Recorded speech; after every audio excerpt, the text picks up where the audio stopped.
2024 আইপিএলে এখনো পর্যন্ত জয়ের মুখ দেখতে পায়নি মুম্বই ইন্ডিয়ান্স। ইতিমধ্যে তারা 5 বার আইপিএল খেতাব জয় করলেও এই মরশুমে প্রথম 3টে ম্যাচেই তারা হেরে গিয়েছে। এই পরিস্থিতিতে টুর্নামেন্টের প্লে অফে যাওয়ার রাস্তাও যথেষ্ট কঠিন হয়ে উঠেছে তাদের সামনে। তবে খুশির খবর এটাই যে দলের তারকা ব্যাটার সূর্যকুমার যাদব চোট সারিয়ে অবশেষে কামব্যাক করেছেন।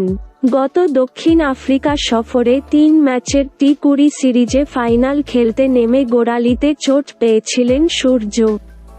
তারপর থেকে তাকে আর 22 গজে দেখতে পাওয়া যায়নি।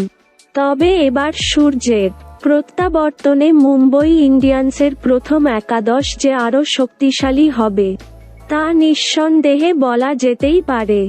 তবে স্কাই যদি মুম্বই ইন্ডিয়ান্স দলে যোগ দেন তাহলে কাউকে না কাউকে তো বাদের খাতায় যেতেই হবে। কে হবেন সেই ক্রিকেটার? আসুন দেখে নেওয়া যাক।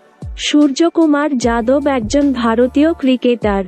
এই পরিস্থিতিতে তিনি দলের সঙ্গে যোগ দিলে কোনো ভারতীয় ক্রিকেটারকেই প্রথম একাদশ থেকে বেরিয়ে যেতে হবে।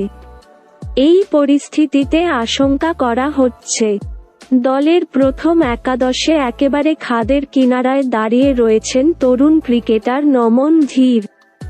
চলতি মরশুমে নমন এখনো পর্যন্ত বিশেষ দৃষ্টি আকর্ষণ করতে পারেননি। তিনি গত 3 ম্যাচে মাত্র 16.67 ব্যাটিং গড়ে 50 রানই করেছেন। গত ম্যাচে রাজস্থান রয়্যালসের বিরুদ্ধে তিনি রানের খাতাও খুলতে পারেননি এবং গোল্ডেন ডাক হয়ে প্যাভিলিয়নে ফিরে যান। ইতিপূর্বে হায়দ্রাবাদের বিরুদ্ধে তিনি 14 বলে 30 রানের ইনিংস খেলেছিলেন। এই মরশুমে মুম্বইয়ের প্রথম ম্যাচে তিনি 10 বলে 20 রান করেছিলেন। এখনো জয় অধরা মুম্বইয়ের সূর্যকুমার যাদবের কামব্যাকে মুম্বই ইন্ডিয়ান্সের মিডল অর্ডার যে অনেকটাই শক্তিশালী হবে তা নিঃসন্দেহে বলা যেতেই পারে। 2024 আইপিএল টুর্নামেন্টে মুম্বই ইন্ডিয়ান্স এখনো পর্যন্ত যথেষ্ট হতাশাজনক পারফরমেন্স করেছে।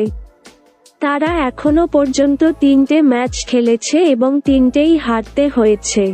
-1.423 রান রেট নিয়ে তারা পয়েন্ট টেবিলের একেবারে নিচে দাঁড়িয়ে রয়েছে। ইতিমধ্যে জাতীয় ক্রিকেট একাডেমি সূর্যকুমার যাদবকে খেলার জন্য সবুজ সংকেত দিয়ে দিয়েছে। এই পরিস্থিতিতে রবিবার দিল্লি ক্যাপিটালসের বিরুদ্ধে আয়োজিত ম্যাচে তাকে খেলতে দেখা যেতে পারে। এই ম্যাচটি মুম্বইয়ের ওয়াংখেড়ে স্টেডিয়ামে আয়োজন করা হবে। তুমি যদি সত্যিকারের একটি ক্রিকেট লাভার হও তবে ভিডিওটিকে লাইক ও চ্যানেলটিকে সাবস্ক্রাইব করে দিও।